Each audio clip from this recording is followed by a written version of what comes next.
नमस्कार, आदाब, सत श्री अकाल, वेलकम, गुड इवनिंग, सुस्वागतम इस बैच में। और आज हमारी क्लास नंबर नेक्स्ट है।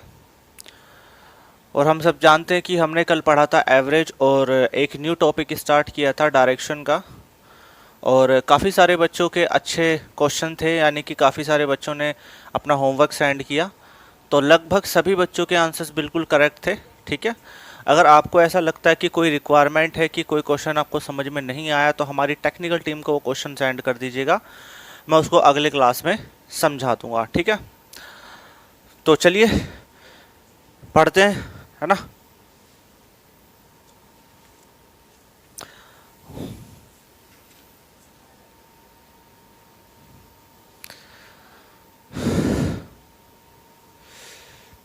उसका नाम क्या है लड़के का?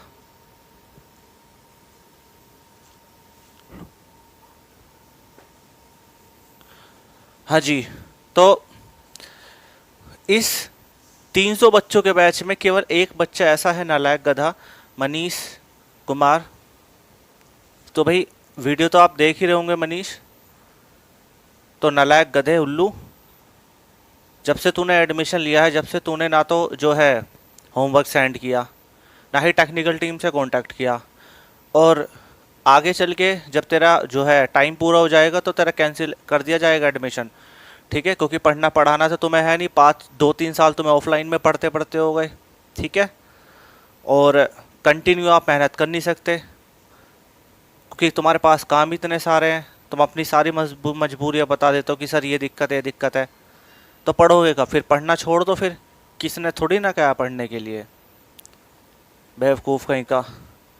इतने सारे बच्चे पढ़ रहे हैं ऑनलाइन ऑफलाइन, इतने अच्छी तरीके से परफॉर्मेंस दे रहे हैं। इस बैच में पूरा एक ही नालायक बच्चा है, ये मनीष नाम का गधा उल्लू।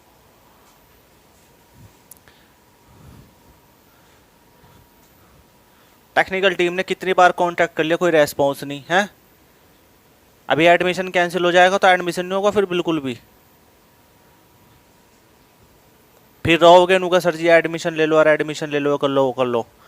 स्टेटस पे तो लिख रखा है कि आई लव एयरफोर्स, घंटा एयरफोर्स। तुम चपरासी बनने लायक नहीं हो, गधे। बनोगे तुम एयरफोर्स में, उसके लिए पढ़ना होता है, एक काम करना होता है, उस पर हार्ड वर्क करना होता है, टाइम देना होता है। ठीक है, तुम्हें ये तो पता नहीं है कि एयरफोर्स का पैटर्न क्या है।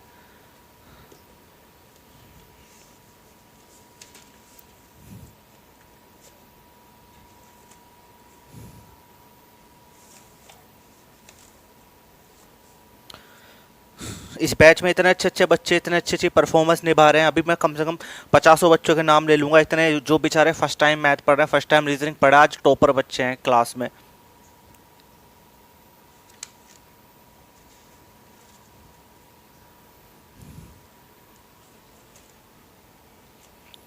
बेवकूफ़ आदमी। अभी भी वक्त है, कुछ नहीं बिगड़ा, सब कुछ अपने हाथ में ही है। पढ़ पढ़ा लो, ठीक है, वरना पछताओगे एक दिन। फिर कहोगे क्या हो गया सर। चलो क्लास स्टार्ट करते हैं। तो हमने कहाँ तक पढ़ा था कल? कल हमने टाइप नंबर 13 कर दिया था, जिसमें वो क्रिकेट वाला था, पारी वाला। ठीक है, और एक बात का विशेष ध्यान रखेंगे कि मेरे जो टाइप नंबर हैं वो थोड़े से ऊपर नीचे हो रहे हैं, तो आप उसको मैनेज कर लीजिएगा, अपने टाइप नंबर सीरियल वाइज लेके चलिएगा। तो लिखो type number next, question number 1 लिखो। क्वेश्चन है कि 20 संख्याओं का औसत 83 है। 20 संख्याओं का औसत 83 है। अगर इनमें 18 अंक और जोड़ दिया जाए, यदि इनमें 18 अंक और जोड़ दिया जाए तो नया औसत क्या होगा? तो नया औसत क्या होगा? ठीक है, अब देखो क्वेश्चन में बोला गया है कि 20 संख्या यानी नंबर का एवरेज कितना है? 83 है, ये एवरेज है। और बोला गया है कि यदि प्रत्येक संख्या में, है ना, या ऐसे बोल दे अगर इनमें 18 अंक जोड़ दिया जाए तो नया औसत क्या होगा। आप समझ पा रहे हैं बातों को। तो कहने का मतलब यहां पे क्वेश्चन में ये लैंग्वेज बनती है कि अगर प्रत्येक संख्या में 18 जोड़ दिया जाए, प्रत्येक संख्या में, तो मेरे प्यारे बच्चों प्रत्येक संख्या में 18 जुड़वा रहा है, लेकिन हमें यही नहीं पता कि वो संख्या है कौन सी है। ये तो पता चल गया कि 20 संख्या है, लेकिन वो संख्या कौन कौन सी है भाई, 2 है, 3 है, 4 है ना। क्या सीरीज है उसकी, क्या कंटिन्यूटी है।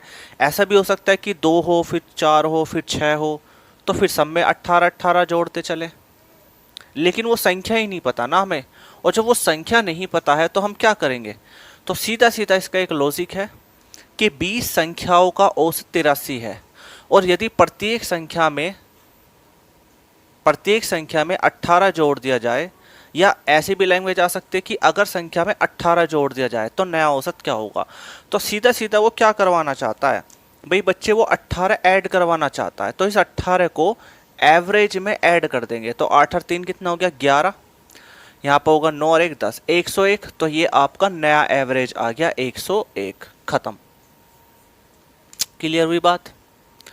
अब एग्जामिनर क्या काम करता है, एग्जामिनर जरूरी नहीं है कि आपसे प्लस कहे, जरूरी नहीं है आपसे प्लस कहे। वो ये भी कह सकता था कि 20 संख्याओं का औसत 83 है, तो प्रत्येक संख्या में से 18 घटा दिया जाए तो क्या आंसर होगा।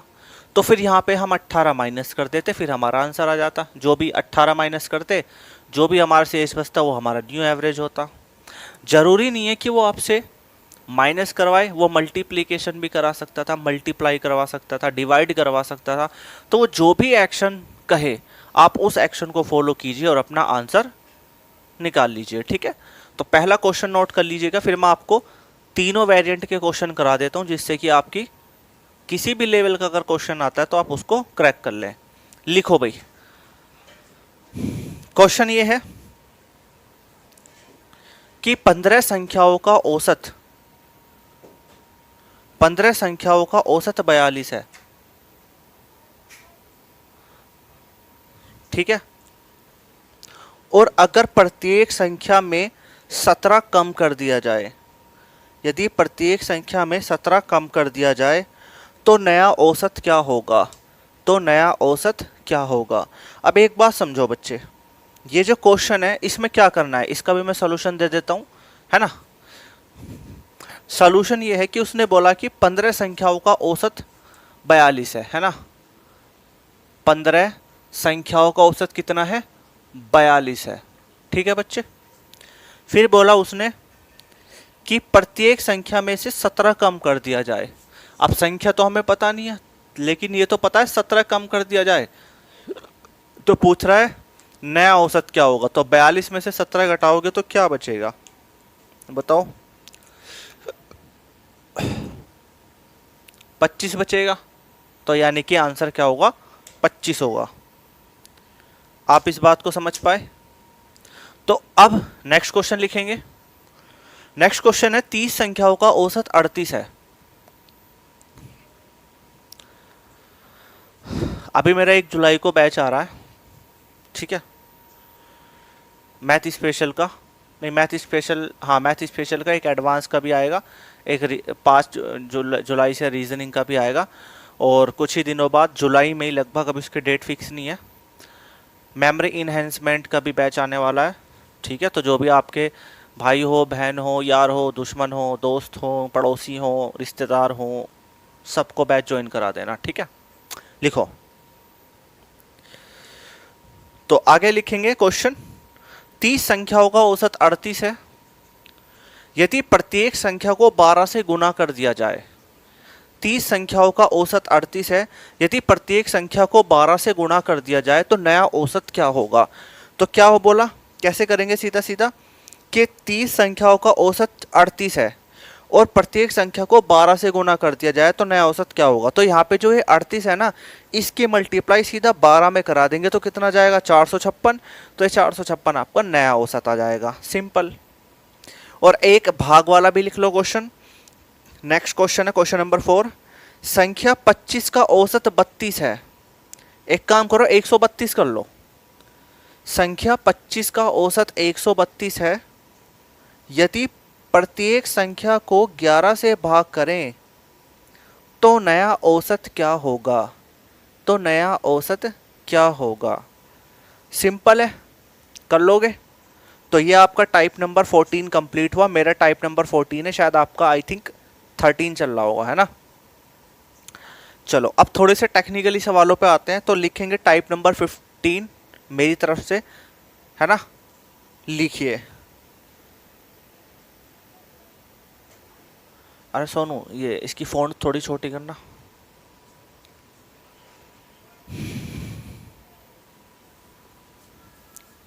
लिखो बच्चे। सवाल है टाइप नंबर नेक्स्ट का, क्वेश्चन नंबर 1, ये तो कंप्लीट हो गया। 10 व्यक्तियों की औसत आयु 21 वर्ष है। 10 व्यक्तियों की औसत आयु 21 वर्ष है, ठीक है। यदि एक व्यक्ति और आ जाए, यदि एक व्यक्ति और आ जाए तो औसत आयु 2 साल बढ़ जाती है। तो औसत आयु 2 साल बढ़ जाती है। इसकी बच्चे मैं आज अपलोड करा दूंगा, है ना। कल थोड़ा सा बिजी शेड्यूल था हमारा और टेक्निकल टीम का, तो कल मैं इसकी, कल नहीं सॉरी, आज मैं इसकी वर्कशीट बुक करा दूंगा पूरी। तो किरण की करा दूंगा, है ना। जो एवरेज के किरण के सवाल हैं वे भी, और जो आपके रेशियो में भी कुछ एवरेज के सवाल हैं वे भी, और जो मेरे पास जो मेरी वर्कशीट है वो भी, यानी कि सबको कंबाइंड करके करा दूंगा। तो अभी फ़िलहाल आप किरण के कर लीजिएगा, ठीक है। उसके फिर मैं डाउट ले लूँगा। आई थिंक मैंने डाउट उसके भी नहीं लिए ना शायद, एज के। अगर एज के डाउट नहीं लिए तो आप मुझे कल कमेंट कर देना, है ना। आज तो मुझे याद दिला देना, मैं एज के भी कमेंट ले लूँगा, ऐसी कोई दिक्कत नहीं है। शायद मुझे ऐसा लग रहा है मैं भूल ही गया शायद एवरेज एज के कमेंट वो लेना डाउट। हाँ जी, तो कहाँ पे थे हम? तो हम थे बच्चे 10 व्यक्तियों की औसत आयु 21 वर्ष है। यदि एक व्यक्ति और आ जाए तो औसत आयु 2 साल बढ़ जाती है। तो आने वाले व्यक्ति की उम्र क्या होगी? वेरी सिंपल क्वेश्चन, और आई होप काफ़ी सारे बच्चे ने कर भी लिया होगा। चलो इतने फटाफट से मैं अपना डस्टर देखूं, आप लोग फटाफट इसको सोल्यूशन निकालो जल्दी। देखो भाई क्या होगा इसका आंसर। देखो 10 व्यक्तियों की औसत आयु 21 वर्ष है। 10 व्यक्ति यानी 10 मैन की औसत आयु कितनी वर्ष है? 21 वर्ष है। और ये जो आयु है ये कैसी है? ये बच्चे औसत आयु है, औसत आयु है। अब 10 व्यक्तियों की औसत आयु 21 वर्ष है, तो उन 10 व्यक्तियों की सबकी टोटल आयु कितनी होगी? क्योंकि जब 10 व्यक्तियों की औसत आयु 21 है, तो उन सब की टोटल आयु भी तो कुछ ना कुछ होगी। तो कैसे निकालेंगे टोटल?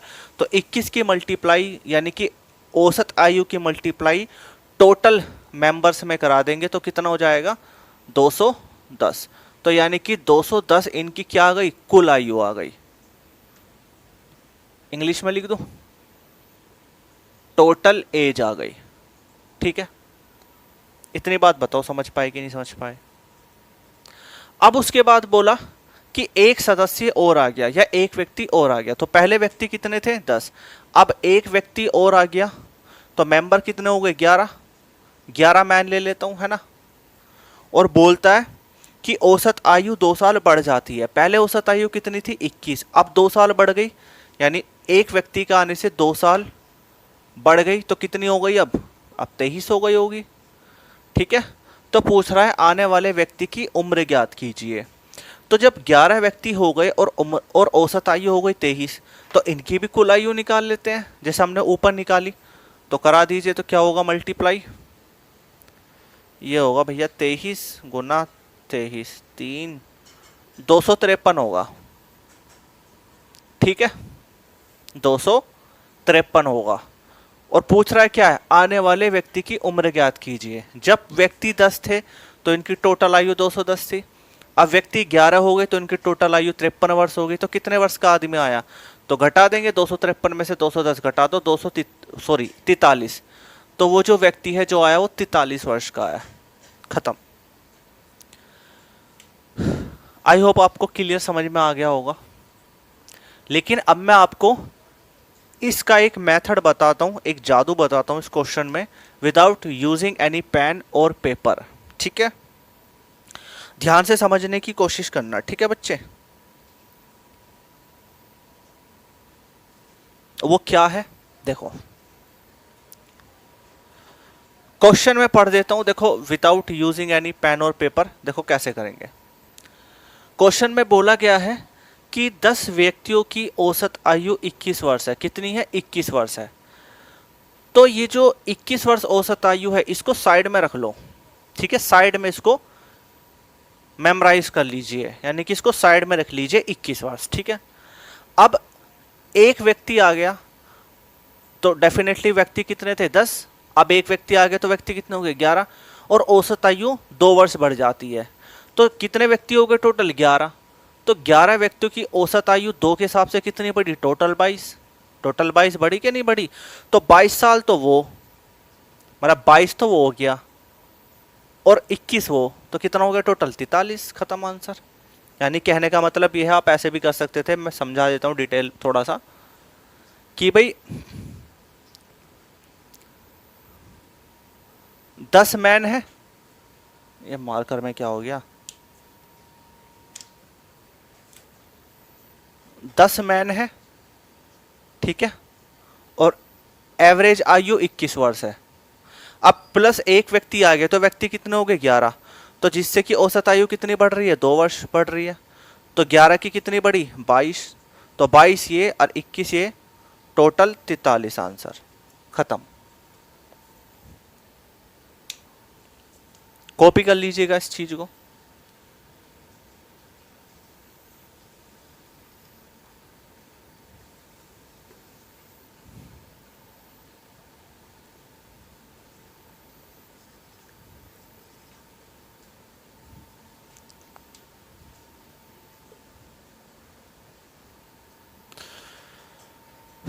चलो भाई, अब हम नेक्स्ट क्वेश्चन पे ट्राई करते हैं। लिखोगे क्वेश्चन नेक्स्ट। 10 व्यक्तियों की औसत आयु 25 साल है। 10 व्यक्तियों की औसत आयु 25 साल है और एक व्यक्ति के आ जाने से, और एक व्यक्ति के आ जाने से औसत आयु 2 साल बढ़ जाती है। एक व्यक्ति के आ जाने से औसत आयु 2 साल बढ़ जाती है, तो आने वाले व्यक्ति की उम्र क्या होगी? तो आने वाले व्यक्ति की उम्र क्या होगी? ठीक है, तो आने वाले व्यक्ति की उम्र क्या होगी? तो आने वाले व्यक्ति की उम्र क्या होगी? ठीक है भाई, तो आई होप आप कर लोगे इसको। अब आ जाओ टाइप नंबर नेक्स्ट पे। देखो, हालांकि ये भी टाइप नंबर नेक्स्ट इसी की तरह ही है, लेकिन मैं एक बार सवाल करा देता हूं तो आपको अच्छा क्लियर होगा। लिखो सवाल। सवाल है टाइप नंबर 16, क्वेश्चन नंबर 1। 10 व्यक्तियों की औसत आयु 10 व्यक्तियों की औसत आयु 24 साल है। 10 व्यक्तियों की औसत आयु 240 साल है, सॉरी 24 साल है। 10 व्यक्तियों की औसत आयु 24 साल है। एक व्यक्ति के चले जाने से, क्योंकि जरूरी थोड़ी ना कि हर बार व्यक्ति आएगा, हर बार व्यक्ति जा भी तो सकता है भाई। यहाँ पे व्यक्ति आ रहा है तो व्यक्ति जा भी तो सकता है ना, ये उस पैटर्न का सवाल है। तो एक व्यक्ति के चले जाने से औसत आयु 2 साल बढ़ जाती है, तो जाने वाले व्यक्ति की उम्र क्या होगी? आप देखो ध्यान से।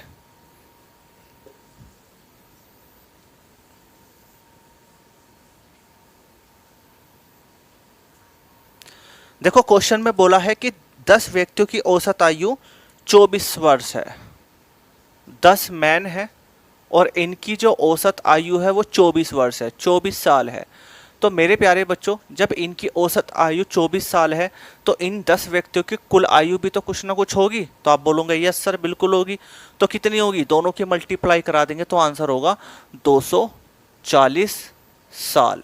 ये टोटल एज आ गई निकल के। ये वाली जो एज है ये एवरेज एज है और ये इनकी यहाँ पे टोटल एज है। क्लियर दिखाई दे रहा है ना? आज मैंने लाइटिंग कम करा दी थोड़ी सी।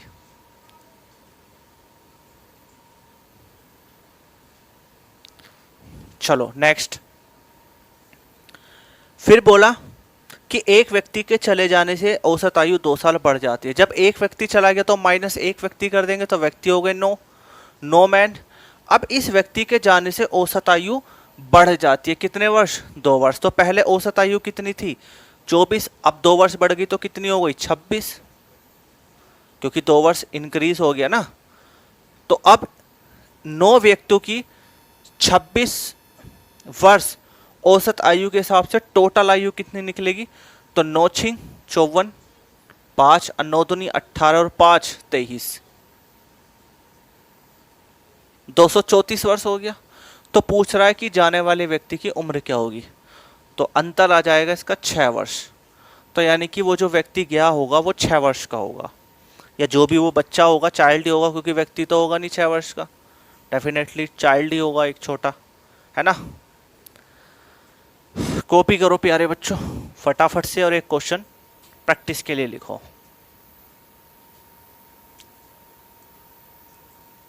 देखो ऐसा नहीं मैं चाहूँ तो आपको एक एक क्वेश्चन भी करा सकता हूँ बोर्ड पे, लेकिन उससे क्या होगा? उससे मेरी प्रैक्टिस होगी, आप लोगों की प्रैक्टिस नहीं होगी।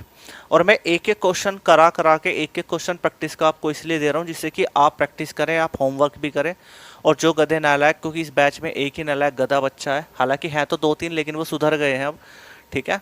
तो भाई देखो, मुझे खुद शर्म आती है, मैं किसी बच्चों को समझाता हूँ ना, डांटता हूँ, मुझे खुद अच्छा नहीं लगता। मुझे ऐसा लगता है कि पता नहीं मैं उसे ज़बरदस्ती पढ़वाना चाहता हूँ कि उसकी नौकरी लेगी तो सैलरी मुझे देगा। ऐसा कोई लालच नहीं है मुझे, ठीक है ना? लेकिन बस मैं ये चाहता हूँ कि जैसे मैं सक्सेसफुल हुआ हूँ या और बच्चे पढ़ रहे हैं, तो जो मेरे टच में बच्चे हैं वो सक्सेसफुल हो जाए, और हो कोई या ना हो।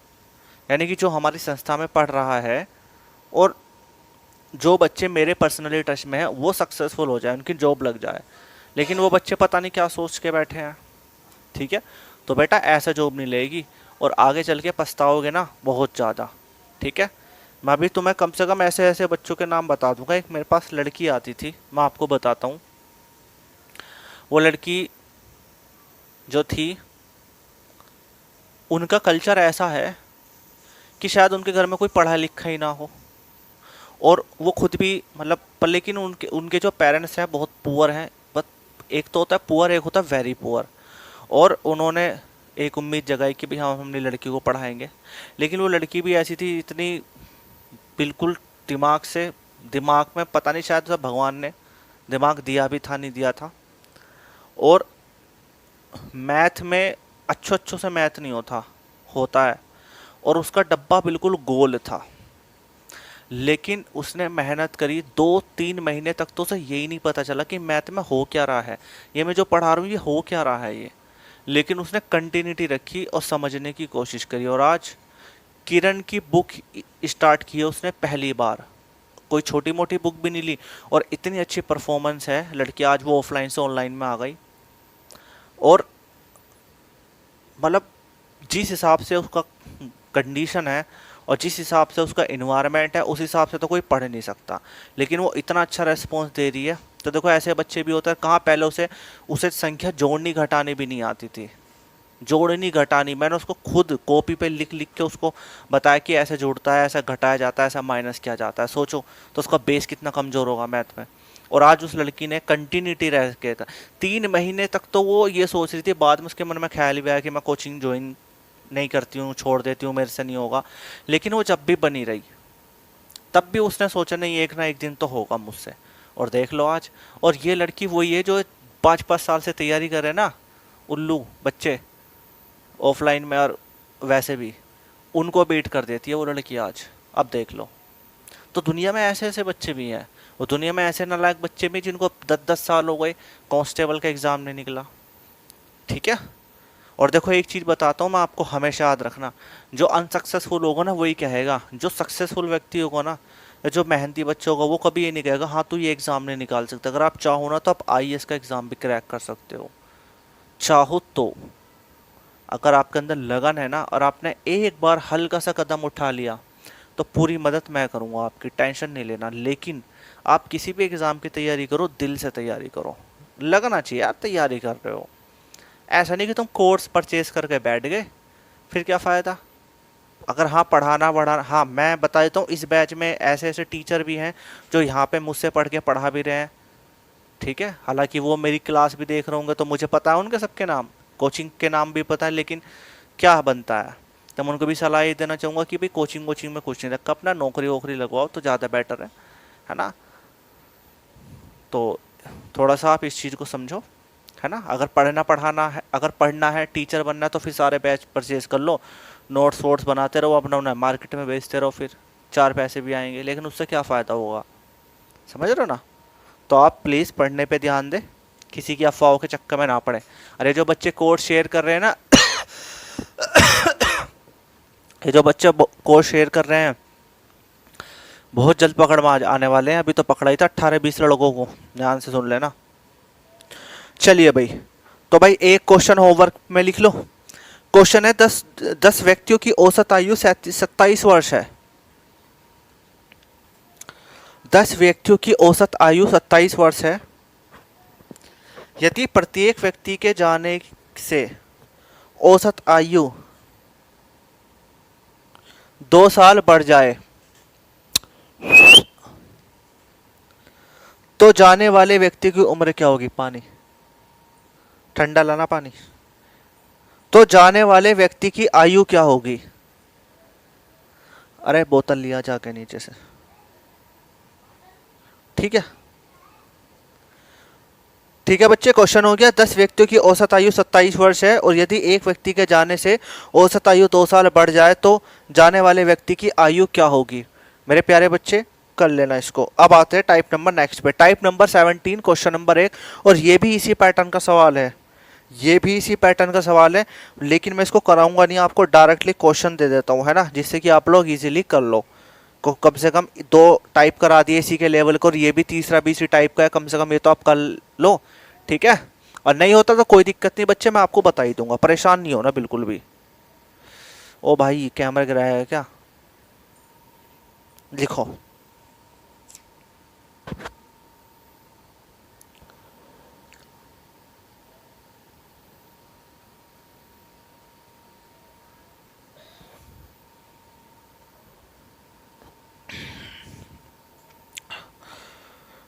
लिखो भाई, क्वेश्चन है 10 व्यक्तियों की औसत आयु 25 वर्ष है। 10 व्यक्तियों की औसत आयु 25 वर्ष है और एक व्यक्ति के जाने से औसत आयु 2 साल घट जाती है, और एक व्यक्ति के जाने से औसत आयु 2 साल घट जाती है,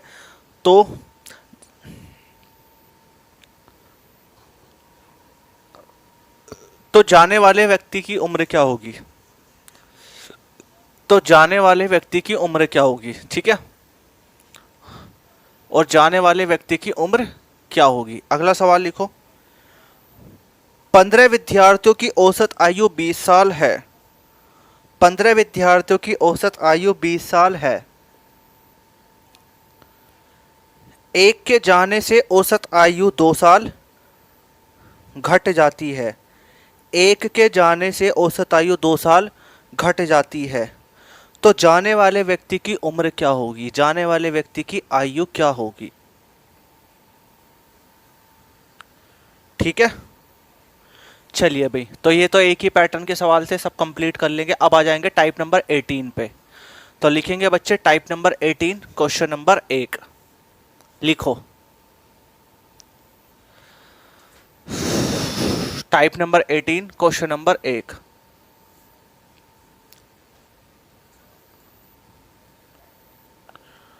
क्वेश्चन है कि 10 व्यक्तियों की औसत आयु 2 साल बढ़ जाती है। 10 व्यक्तियों की औसत आयु 2 साल बढ़ जाती है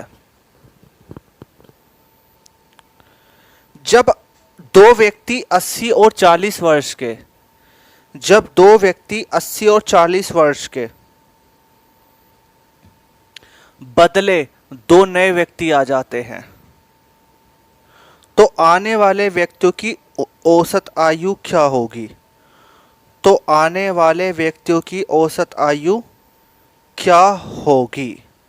तो देखो भाई, इस क्वेश्चन को मैं विदाउट यूजिंग एनी पेन और पेपर बता देता हूँ, उसके बाद में बोर्ड पे बता दूंगा। देखो, उसने बोला कि 10 व्यक्तियों की औसत आयु 2 साल बढ़ जाती है।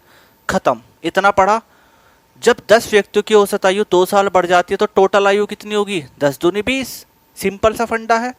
20 साल तो ये हो गए। बोलो इतनी बात क्लियर हुई कि नहीं हुई? आप बोलोगे यस सर।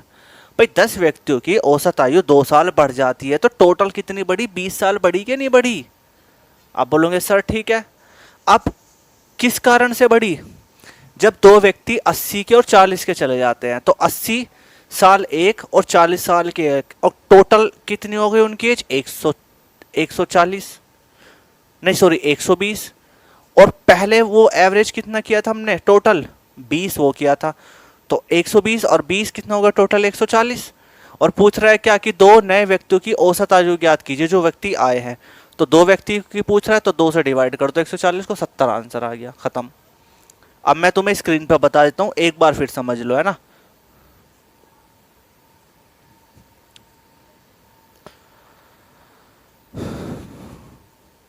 हेलो, हाँ जी।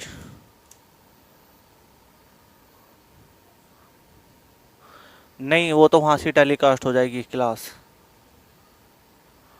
नहीं, यहाँ से तो मैंने तो अपने, मेरा तो अलग सेटअप है ना। हाँ, मेरी तो और पूरे दिन क्लास है, उस विकास से कहो वो टेलीकास्ट करे क्लास को।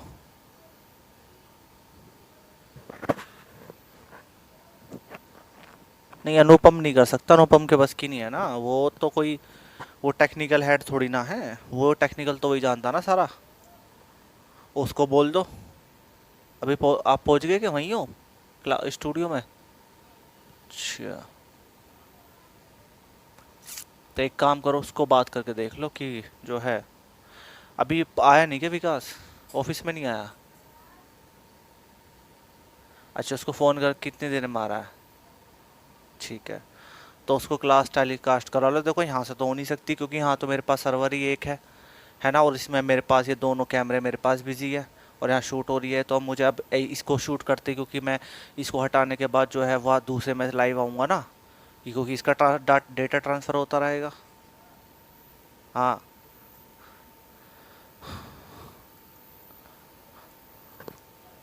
नहीं वो तो वहाँ से हो जाएगा, वो वहाँ से कर लो।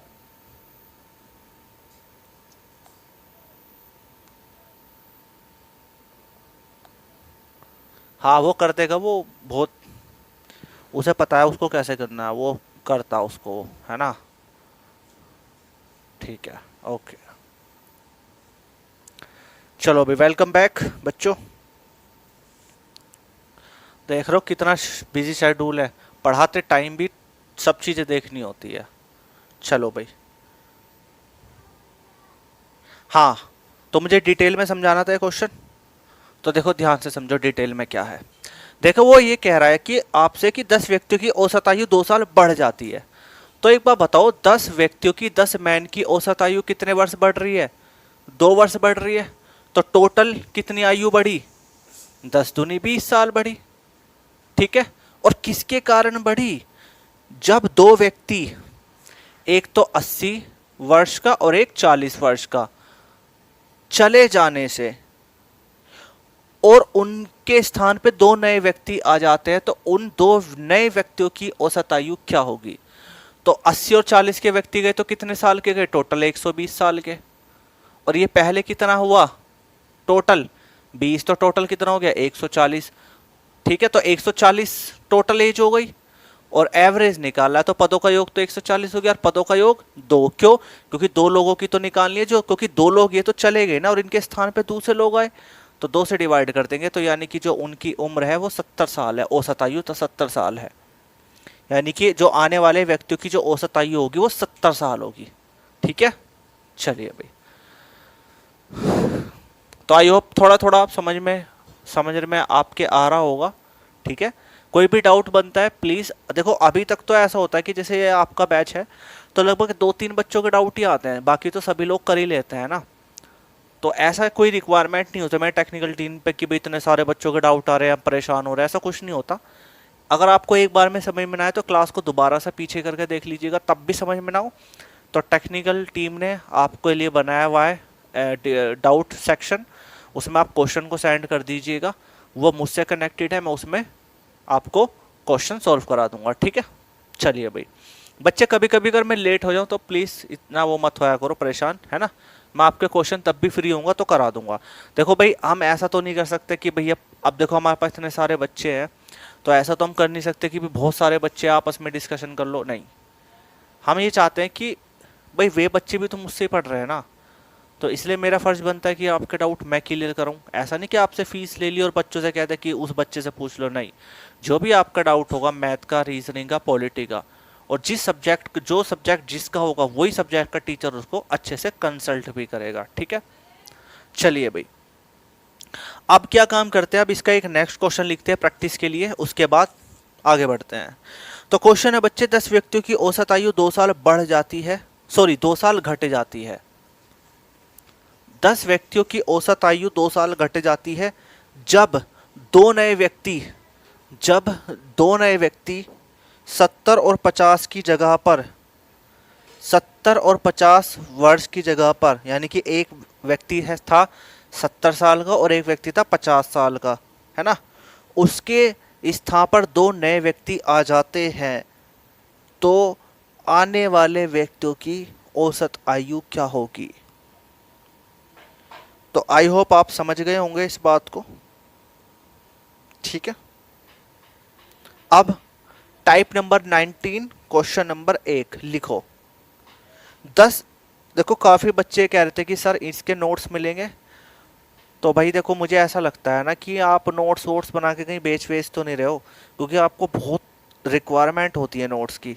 अरे भाई तुम्हारे हाथ ठीक है, ठीक है, सलामत है हाथ, भाई नोट करो, खुद बनाओ, नोट मेकिंग करो, ठीक है। हालांकि मैं नोट्स दे दूंगा तुम्हें आगे चल के, बाद में दूंगा, अभी नहीं दूंगा, लेकिन खुद भी मेहनत करोगे कि नहीं करोगे।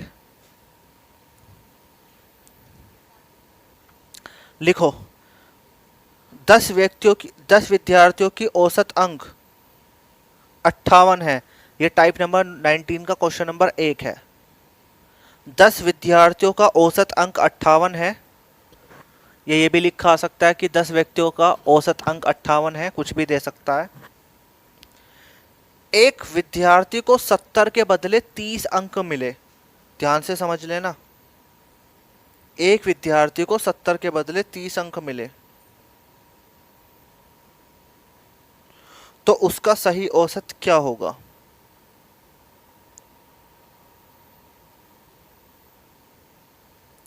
तो उसका सही औसत क्या होगा, ठीक है, तो उसका सही औसत क्या होगा। अब देखो इसके दो तरीके हैं और मैं आपको दोनों तरीके से समझाने की कोशिश करता हूं, आपको जो सा अच्छा लगे ना वो कर लीजिएगा, ठीक है। तरीके दोनों ही बढ़िया हैं, आपकी बस मर्जी है कि आप कौन सा एग्जाम में फॉलो करते हैं। देखो क्वेश्चन को पहले बिल्कुल बेसिक से करते हैं। क्वेश्चन को बोलता है कि 10 विद्यार्थियों का औसत अंक 58 है, सिंपल, यानी कि 10 विद्यार्थियों का, 10 स्टूडेंट का जो औसत अंक है वो कितना है, 58, ठीक है। 58 अंक है यानी 58 मार्क्स हैं, ऐसा समझ लो। अब जब 10 विद्यार्थियों का औसत अंक 58 है तो टोटल क्या होगा इसका, आप बोलोगे सर 580 होगा, क्योंकि मल्टीप्लाई करा देंगे ना, टोटल 580 होगा। क्लियर है इतनी बात। बिल्कुल हम एवरेज के मॉड्यूल से कर रहे हैं इसको, बिल्कुल एवरेज के कंसेप्ट से कर रहे हैं, बिल्कुल सिंपल, कुछ ज़्यादा हमें टेंशन नहीं लेनी।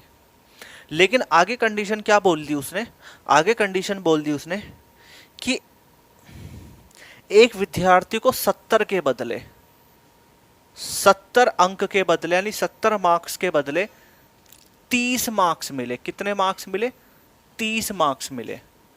तो भाई उसको तो लॉस हो गया कि भाई अगर मुझे 70 रुपए मिलने थे या 70 मार्क्स मिलने थे लेकिन मिले 30, तो मुझे कितने कम मिले, कितने कम मिले, मुझे 40 कम मिले। यानी कि मुझे 40 नंबर की नीड होगी, 40 नंबर की क्या होगी, नीड होगी। वह होगी कि नहीं होगी नालायको? आप बोलोगे यस सर बिल्कुल होगी, क्योंकि आप समझो कि मुझे 70 अंक मिलने थे लेकिन मुझे 30 अंक मिले, तो मुझे 40 अंक की नीड है कि नहीं है, जरूरत है कि नहीं है? क्योंकि मुझे तो 70 अंक मिलने चाहिए थे ना, मिले 30, तो मुझे 40 की जरूरत है अभी। तो जिस चीज की जरूरत है, नीड है, तो वो क्या होगा, प्लस होगा कि माइनस होगा, प्लस होगा। और जो चीज मुझे एक्स्ट्रा मिल गई, वो चीज क्या होगी, प्लस होगी माइनस होगी, वो माइनस होगी। तो अब यहाँ पे क्वेश्चन को एक बार रिपीट करते हैं कि 10 विद्यार्थियों का औसत अंक 58 है, यानी कि औसत जो नंबर है, जो औसत अंक है वो 58 है, तो टोटल अंक कितने हो गए, 580। फिर बोला कि 70 के बदले 30 अंक मिले, तो इसका मतलब 40 अंक कम मिले। तो 40 अंक कम मिले का मतलब क्या है, 40 नंबर की जरूरत है उसे। तो सीधा सीधा क्या करेंगे, टोटल जितना भी आपकी बने नंबर और जितने नंबर की आपको कमी है 40 की, उन सबको ऐड कर लो, तो कितना हो जाएगा, 620। तो ये जो 620 होगा ना, ये 620 पदों का योग होगा। क्या होगा, पदों का योग, यानी कि एडिशन ऑफ टर्म, यानी कि टोटल ऑफ टर्म, है ना। अब क्या पूछ रहा है, तो आपसे पूछ रहा है कि सही औसत अंक ज्ञात कीजिए, सही औसत अंक ज्ञात कीजिए। इसका मतलब ये है कि ये जो 58 है वो सही औसत अंक नहीं था, क्योंकि मार्क्स तो उसको 70 मिलने थे ना, मिले कितने, 30। तो 70 के हिसाब से क्या औसत होगा, अब वो ये पूछना चाहता है। तो टोटल पदों का योग कितना हो गया, 620, और पदों की संख्या कितनी होगी, 10 स्टूडेंट। तो 10 से डिवाइड कर देंगे तो आंसर होगा 62। तो जो सही औसत होगा वो 62 होगा। आंसर आ गया। बोलो इतनी बात क्लियर हुई कि नहीं हुई? और अगर इतनी बात भी क्लियर नहीं हुई तो एक तरीका और भी है मेरे पास। अब बोलोगे क्या है सर, तो देखो ध्यान से, सेकंड तरीका भी इसका सीधा सीधा बोला कि 10 स्टूडेंट की जो औसत अंक है वो कितना है, 58 है। औसत अंक यानी एवरेज नंबर जो है उनका वो कितना है, 58 है। टोटल वोटल कुछ निकालने की कोई जरूरत नहीं है, ऐसे ही रहने दो। फिर बोला कि 70 के बदले कितने अंक मिले, 30। तो यानी कि कितने नंबर कम मिले, 40। तो बच्चे जब 40 नंबर कम मिले तो कितने बच्चों को कम मिले होंगे, टोटल 10 बच्चों को।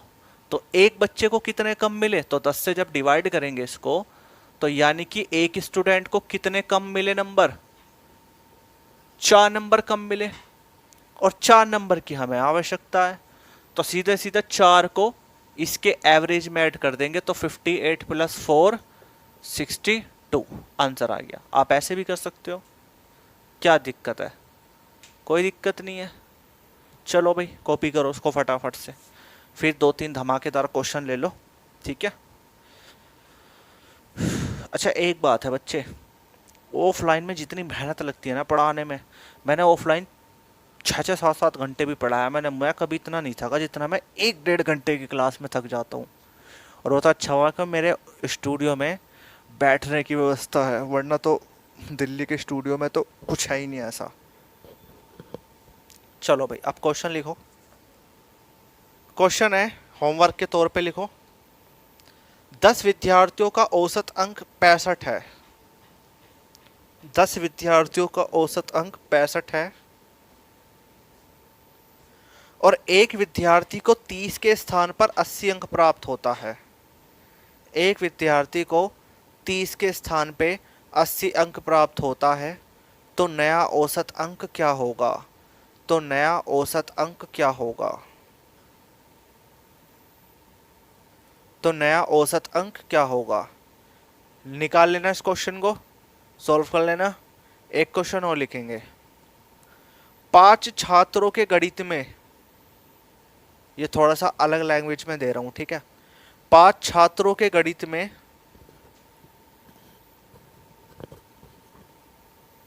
औसत प्राप्तांक, 5 छात्रों के गणित में औसत प्राप्तांक 50 अंकित किए गए, 50 अंकित किए गए। बाद में ज्ञात हुआ कि एक छात्र के प्राप्तांक 48 के स्थान पर 84 पढ़े गए, तो सही औसत प्राप्तांक ज्ञात कीजिए। तो सही औसत प्राप्तांक ज्ञात कीजिए। कर लूंगे इसको भी। चलिए भाई, अब आते हैं अपना रीजनिंग के सेगमेंट पे। 2 मिनट का ब्रेक ले लेते हैं ना, अब मैं थक गया हूँ बहुत ज़्यादा। 2 मिनट पानी वानी पी लो, सांस वास ले लो तुम भी। ये सारे के सारे क्वेश्चन कर लेना है ना, और आज मेरे पास होमवर्क के दौर में आ जाने चाहिए, ठीक है।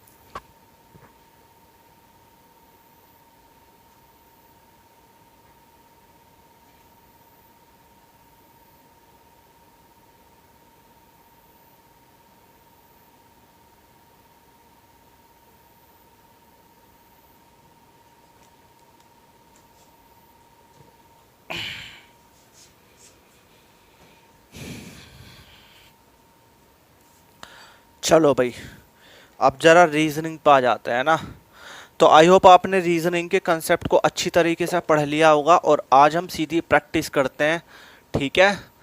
केवल प्रैक्टिस करेंगे, क्वेश्चन करेंगे और कुछ नहीं करना हमें, ठीक है ना। कंसेप्ट मैं समझा चुका हूँ, जितने कंसेप्ट मैंने तुम्हें समझा दिए उससे बाकी फालतू चीज़ें तुम्हें कुछ नहीं पढ़नी, कोई नोट्स नहीं पढ़ने, कोई किताब नहीं पढ़नी, सब चीज़ मैं कराऊंगा, प्रैक्टिस भी सब चीज़, मतलब मैं आपको सारी चीज़ें करा के चलूँगा, परेशान आप बिल्कुल होना नहीं है, ठीक है। तो बच्चे, क्या टॉपिक चल रहा था हमारा? हमारा चल रहा था डायरेक्शन, है ना, डायरेक्शन। और डायरेक्शन के जो कंसेप्ट है वो हमने पढ़ लिए हैं। एक बार थोड़ा सा रिवाइज कर लेते हैं ना, साइड में कोने में। तो आप लोग जानते हैं कि ये होता है नॉर्थ, ये होता है साउथ, ये होता है ईस्ट, देन ये होता है वेस्ट, ठीक है। जो हमारी मेन डायरेक्शन होती है, जो हमारी मेन डायरेक्शन होती है वो चार होती है, नॉर्थ, साउथ, ईस्ट और वेस्ट, ठीक है। नॉर्थ का अपोजिट होता है साउथ, ईस्ट का अपोजिट होता है वेस्ट, वेस्ट का अपोजिट होता है ईस्ट, और साउथ का अपोजिट होता है नॉर्थ। यानी का कहने का मतलब ये है कि प्रत्येक डायरेक्शन की एक डायरेक्शन विपरीत जरूर होगी, है ना। आपसे पूछ ले कि नॉर्थ में जाना है और आपकी अपोजिट डायरेक्शन क्या होगी, तो आप बोलेंगे सर साउथ होगी। अगर आप साउथ में जा रहे हैं और आपसे पूछ लिया जाए कि आपकी अपोजिट डायरेक्शन कौन सी होगी, तो नॉर्थ होगी। आप वेस्ट में जा रहे हैं तो आपकी अपोजिट डायरेक्शन कौन सी होगी? नो, ईस्ट होगी। और ईस्ट में जा रहे हैं तो आपकी अपोजिट डायरेक्शन क्या होगी? वेस्ट होगी, ठीक है। फिर मैंने आपको बताई थी कि हमारी सब डायरेक्शन भी होती है, और जो सब डायरेक्शन होती है वो भी चार होती है। वैसे हमारी टोटल जो दिशाएं होती हैं, जो डायरेक्शन होती है वो 8 होती है, जिसमें 4 मेन होती हैं और 4 उप दिशाएं होती हैं, यानी कि सब डायरेक्शन होती हैं। और सब डायरेक्शन कौन सी होगी? पहली होगी हमारी कौन सी, इसको भी बना लेते हैं, इसको मैं अलग से मार्कर से बनाता हूँ, ठीक है। ये हमारी कौन सी होगी? ये हमारी होगी नॉर्थ ईस्ट, या ईस्ट नॉर्थ कह दो, कोई प्रॉब्लम नहीं है। तो इसकी जस्ट अपोजिट क्या होगी? South west. ये हमारी होगी साउथ ईस्ट, तो इसकी जस्ट अपोजिट होगी साउथ वेस्ट, ठीक है। तो ये टोटल कितनी होती है? 8 होती है, ठीक है। फिर मैंने आपको कुछ पॉइंट बताए थे, और आप लोग जानते हैं कि वो पॉइंट क्या है। वो पॉइंट है कि जो राइट होता है, जो राइट होता है वो क्या होता है?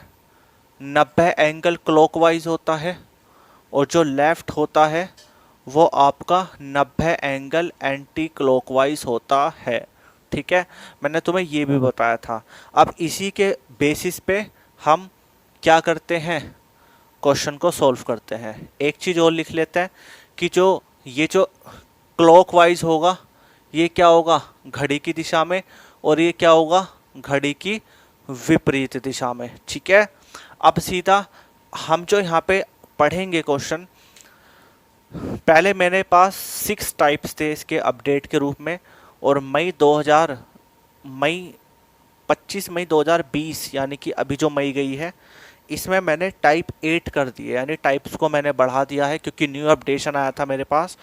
क्योंकि जब मैंने और क्वेश्चन देखे तो उसमें कुछ लेटेस्ट क्वेश्चन थे जो आपके एग्ज़ाम में अब रिपीट हो सकते हैं आगे चल के, तो उसको भी मैंने इंक्लूड कर दिया। तो अब हम इसमें पूरे टोटल 8 टाइप के क्वेश्चन पढ़ेंगे। कितने टाइप के, 8 टाइप के। लेकिन सबसे पहला टाइप हम पढ़ते हैं ना, तो सबसे पहले हम टाइप पढ़ते हैं, टाइप नंबर 1। ठीक है, देखो मेरे प्यारे बच्चों, एक दो क्वेश्चन के मैं आपको लैंग्वेज लिखा दूंगा, उसके बाद हम विदाउट लैंग्वेज के करेंगे। फिर हम लैंग्वेज नहीं लिखेंगे, फिर मैं क्वेश्चन की डिटेल बताता चला जाऊंगा, आप लोग करते चले जाना। क्योंकि ऐसा होता है कि अगर क्वेश्चन की मैं डिटेल लिखूंगा तो फिर क्या होगा, टाइम वेस्ट ही होना है। और आप 6ठी 7वीं क्लास के बच्चे तो होने कि मैं तुम्हें इमले की तरह बोलने लगूँ अब, है ना, मुझे खुद भी ऑकवर्ड लगता है। तो आप इसलिए, और हाँ, मैं नोट्स भी आपको इसलिए देता हूँ प्रोवाइड, क्योंकि मैं ज़्यादातर इंग्लिश में पढ़ाता हूँ। और इंग्लिश, अभी तुमने बैच नहीं देखे, और बैचेस की देखना मेरे, कभी तुम किस दिन स्पेशल बैच लेकर देखना मेरा मैथ का या रीजनिंग का, जिसमें मैथ हो, इंग्लिश इंग्लिश या रीजनिंग हो। भाग जाओगे बैच में से अगर इंग्लिश नहीं आती होगी। ठीक है, वहाँ सब कुछ इंग्लिश में ही होता है, क्योंकि वहाँ ज़्यादा CBSE बोर्ड के बच्चे हैं। यहाँ तो चलो फिर भी आपके बैच में हिंदी मीडियम के बच्चे हैं, तो इसलिए मुझे हिंदी में कराना होता है। सारे बच्चे ऑफलाइन बच्चे भी हैं इसमें कुछ, तो इसलिए मुझे उनका भी सोचना होता है। तो चलो भाई स्टार्ट करते हैं, टाइप है ना। तो भाई टाइप नंबर 1, क्वेश्चन नंबर 1 पहले लिख लो, उसके बाद हम क्वेश्चन को करते हैं। तो बोल दूं, लिखो क्वेश्चन। और एक चीज़ और, जिन्होंने पहले से मुझसे डायरेक्शन पढ़ लिया है, ऑफलाइन वाले बच्चे, कॉपी खोल लो अपनी, और अब कॉन्सेप्ट मिला के देखना कितना लग पाएंगे। ऐसा नहीं कि सारे डायरेक्शन तो हमने पढ़ लिया, हम क्यों पढ़े। तो गधो, नालायको, बेवकूफ़ो, उल्लू, दोबारा से पढ़ना, ध्यान से देखना। चलो लिखना चालू करो भाई। क्वेश्चन है पहले, देखो अभी मैं स्क्रीन पे नहीं आ रहा हूँ प्लीज़, है ना, यहाँ पे गर्मी बहुत है, मैं अपने फ़ैन के नीचे बैठ के आपको क्वेश्चन बोलता रहूँगा। जब सोल्यूशन देना होगा तो मैं आ जाऊँगा, ठीक है। चलो भाई, आप बस मुझे ना देखें, आप इस स्क्रीन को देखें, वाइट बोर्ड को, और मेरी आवाज़ को सुने बस, ठीक है। लिखो क्वेश्चन नंबर 1। एक व्यक्ति उत्तर की ओर चलता है। मैं डायरेक्टली देखो अच्छे लेवल से स्टार्ट करता हूँ, ये छोटे मोटे क्वेश्चन नहीं बोलूँगा, क्योंकि छोटे मोटे क्वेश्चन तो आप कर ही लोगे, है ना। तो ये जो बड़ा क्वेश्चन है, इसी से आप समझ जाओगे इसमें करना क्या है। एक ही क्वेश्चन ऐसा ढंग में समझा दूंगा, फिर आपको कोई दिक्कत नहीं होगी। टाइप 1 में तो बिल्कुल दिक्कत नहीं होगी, है ना। लिखो, एक व्यक्ति उत्तर की ओर चल रहा है, और 100 मीटर चलने के बाद, वह अपने दाईं ओर मुड़ता है। एक व्यक्ति उत्तर की ओर चल रहा है, और 100 मीटर चलने के बाद वह अपनी दाईं ओर मुड़ता है, और 50 मीटर चलता है, और 50 मीटर चलता है, ठीक है। फिर दाईं ओर मुड़ता है, फिर दाईं ओर मुड़ता है, और 100 मीटर चलता है, और फिर दाईं ओर मुड़ता है और 100 मीटर चलता है, ठीक है।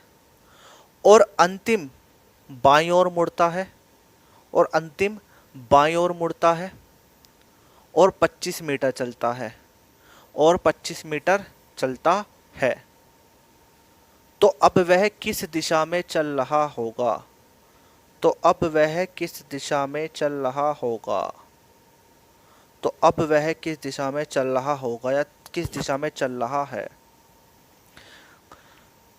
मुझे पता है कि आप लोगों ने कर लिया होगा इस क्वेश्चन को, जो पुराने बच्चे वो तो कर ही देंगे इसको, लेकिन अब कॉपी पेंसिल जरा साइड में रख दो, और जो मैं समझाने की कोशिश कर रहा हूँ वो समझ लो। उसके बाद ना फिर बस मैं तुम्हें प्रैक्टिस ही कराता रहूँगा, ठीक है। फिर मुझे प्रैक्टिस करानी और कुछ नहीं कराना, ठीक है।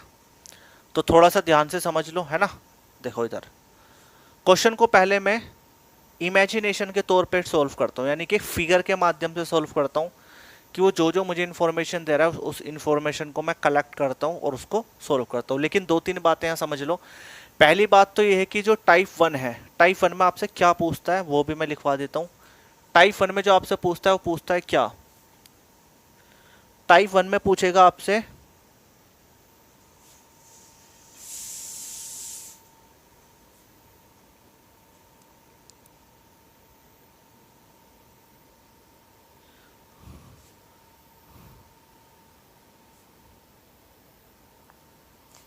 एक तो डायरेक्शन पूछेगा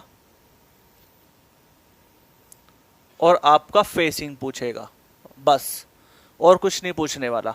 वो आपसे ये पूछेगा कि भाई व्यक्ति का चेहरा किस तरफ है और व्यक्ति किस दिशा की तरफ चल रहा है। टाइप वन में इससे ज़्यादा कुछ नहीं पूछेगा, ठीक है। तो ध्यान रखेंगे कि जब भी हम किसी की डायरेक्शन निकाल रहे होंगे या फिर हम किसी का ये निकाल रहे होंगे कि वो किस दिशा में जा रहा है, तो वहाँ पे जो उसकी दूरी होती है ना कि वो 100 मीटर चला या 50 मीटर चला, उसको हम इग्नोर कर देंगे, वो इतना खास मैटर नहीं करता। लेकिन इग्नोर कहाँ पे करनी है वो मैं आपको आगे चल के बताऊंगा, ठीक है। कहाँ पे इग्नोर करनी है, कहाँ पे इग्नोर करनी है मैं आपको आगे बताऊंगा। लेकिन अभी जैसा मैं क्वेश्चन कर रहा हूँ ध्यान से समझ लो, क्योंकि ये अगर समझ लिया ना तो जब मैं इसका एक लेटेस्ट पैटर्न बताऊंगा ना वो आपके चुटकियों में समझ में आ जाएगा। देखो ध्यान से भाई, क्वेश्चन बोलता है कि एक व्यक्ति उत्तर की ओर चलता है और हम सब जानते हैं कि उत्तर की दिशा कहाँ होती है, ऊपर की तरफ होती है। तो एक व्यक्ति कहाँ गया, उत्तर की तरफ गया, नॉर्थ की तरफ। और कितना गया, 100 मीटर गया। अब 100 मीटर ये मत कहना सर जी हम 100 मीटर कैसे नापे, अपने आइडिया से कर लो 100 मीटर, ठीक है। अब उसके बाद बोला कि वह दाएं मुड़ता है। अब बस यही काम खराब हो गया, हम भूल गए भैया दाएं की तरफ मुड़ना था। तो मैंने बताया था दाएं क्या होता है, 90 एंगल क्लॉकवाइज। और क्लॉकवाइज कैसे होगा, अगर घड़ी की सुई ऐसे है तो क्लॉकवाइज ऐसे तो चलता है। और 90 डिग्री का कोण कहाँ बना, ये बना, ठीक है। और कौन सी दिशा आ रही है, ईस्ट। तो यानी कि वो इस साइड मुड़ गया। कितना कितना मुड़ा भाई, वो मुड़ा आपका 90 क्लॉकवाइज घूम गया, तभी तो ये राइट साइड आ गई। और कितना चला, 50 मीटर चलता है। ये आपको लिखना नहीं है, ठीक है। और देखो यहाँ कोण भी बनना है 90, क्योंकि अगर कोण 90 का क्लॉकवाइज बनेगा तभी तो राइट साइड होगी कि नहीं होगी। और मैंने बता भी रखा है कि राइट का मतलब क्या होता है कि जिस भी दिशा से आप 90 डिग्री क्लॉकवाइज चल दोगे वो दिशा राइट की ओर हो जाती है, ठीक है। चलो फिर आगे क्या बोला, 50 मीटर चलता है, ठीक है। फिर दाईं ओर मुड़ता है। अब दाईं ओर मुड़ेगा क्या, ठीक है। और कितना चलता है दाएं ओर मुड़ के, 100 मीटर चलता है।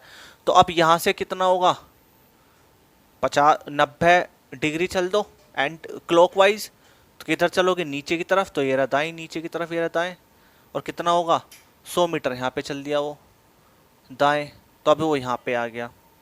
फिर क्या बोला, फिर अंतिम बाएं ओर मुड़ता है। तो यहाँ से बाएं ओर मुड़ रहा है तो क्या होगा, 90 डिग्री एंटी क्लॉकवाइज। तो एंटी क्लॉकवाइज कैसा होगा, ऐसे होगा कि ऐसे होगा, क्योंकि जब दिशा इसकी ऐसी है तो एंटी क्लॉकवाइज कैसे होगा, ऐसी तो होगा ऐसे, ठीक है। तो इसका मतलब वो इस साइड मुड़ा होगा। और देखो कोण भी बनना है, रहा 90 का बनना है कि नहीं बनना है।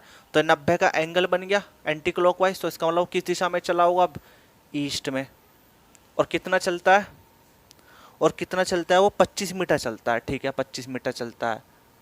तो पूछ रहा है कि अब वो किस दिशा में है, तो वो अब किस दिशा में जा रहा है, ईस्ट में जा रहा है। तो ईस्ट आपका आंसर आ गया। बोलो हाँ कि ना, क्लियर हुई नहीं कि नहीं हुई बात, कॉपी कर लो। और ये जो कंसेप्ट है ये फिगर कंसेप्ट है, आपको फिगर बनानी पड़ेगी और लगभग आपको 30 से 40 सेकंड लगेंगे इस क्वेश्चन को सोल्व करने में, अगर प्रैक्टिस अच्छी है तो ही लगेंगे, वरना एक मिनट भी लग सकती है इसको सोल्व करने में। ये तरीका है इसका, कॉपी करो उसको फटाफट से। लेकिन अब मैं तुम्हें एक जादू दिखाता हूँ। जादू का मतलब जानते हो, मैजिक। और वो मैजिक क्या है कि आपको इस 30 से 40 सेकंड के क्वेश्चन को अगर हमें मात्र 3 से 4 सेकंड में करना हो तो कैसा रहेगा। अगर मैं आपको कुछ ऐसा कंसेप्ट बता दूं कि क्वेश्चन 30 से 40 सेकंड में ना होकर के 3 से 4 सेकंड में हो, तो जादू होगा कि नहीं होगा, मैजिक होगा कि नहीं होगा। आप बोलोगे बिल्कुल होगा सर। तो वो मैजिक देख लो क्या है। अब ध्यान से समझना वो मैजिक क्या है। मैं क्वेश्चन पढ़ूंगा और देखो मैं किस तरीके से करता हूं स्पीड के साथ। उसने बोला कि एक व्यक्ति उत्तर की ओर चला, यानी कि नॉर्थ की ओर चला। ब्रैकेट में लिख लो वाल्क, यानी कि चला। लिखने की भी जरूरत नहीं है, वाल्क सीधा सीधा समझो नॉर्थ की तरफ चला। फिर कहां मुड़ा, राइट मुड़ा, फिर राइट मुड़ा, फिर लेफ्ट मुड़ा, और अंतिम उसका चेहरा या अंतिम वो किस दिशा में चल रहा है, ये आपका क्वेश्चन तैयार हो गया। हो गया क्या, हो गया। आप बोलोगे यस सर। तो अब इसको सोल्व कैसे करें। तो अब ना तो आपको कोई फिगर बनानी, ना आपको कोई डिटेल लिखनी, कुछ नहीं करना। सीधा सीधा नॉर्थ में चला, फिर राइट मुड़ा, फिर राइट मुड़ा, फिर लेफ्ट मुड़ा। तो बताओ अब किस दिशा में है। तो कुछ नहीं करना, जो भी आपको राइट और लेफ्ट दिखे उनको क्या कर देंगे बच्चे, कैंसल कर देंगे। ठीक है, तो क्या होगा, राइट और लेफ्ट कैंसिल, तो बचा क्या, राइट। और नॉर्थ से जब आप डायरेक्ट राइट लोगे तो आंसर क्या होगा, ईस्ट होगा। आंसर आ गया ईस्ट। चाहे देख लो, नॉर्थ दिशा ये रही, और यहां से राइट लोगे तो राइट का मतलब क्या होगा, 90 डिग्री क्लॉकवाइज, तो यानी ये रहा राइट। तो आप नॉर्थ में जाओगे ऐसे तो राइट मुड़ना, तो ऐसी तो मुड़ोगे राइट, ये मुड़ गया। और अब कौन सी दिशा में जा रहे हो, पूर्व दिशा में जा रहे हो, तो आंसर हो गया पूर्व दिशा। ये है वो कॉन्सेप्ट, ये वाला। फिर से समझ लो, जो भी आपको राइट और लेफ्ट दिखे वो आपस में काट दो, और जो बचे डायरेक्शन वो डायरेक्शन चल दो ऊपर वाले से जहां पे वो चलना स्टार्ट किया था। आंसर आ जाएगा। आपको कोई फिगर नहीं बनानी, कुछ नहीं करना, विद इन ए सेकेंड में आंसर देना है।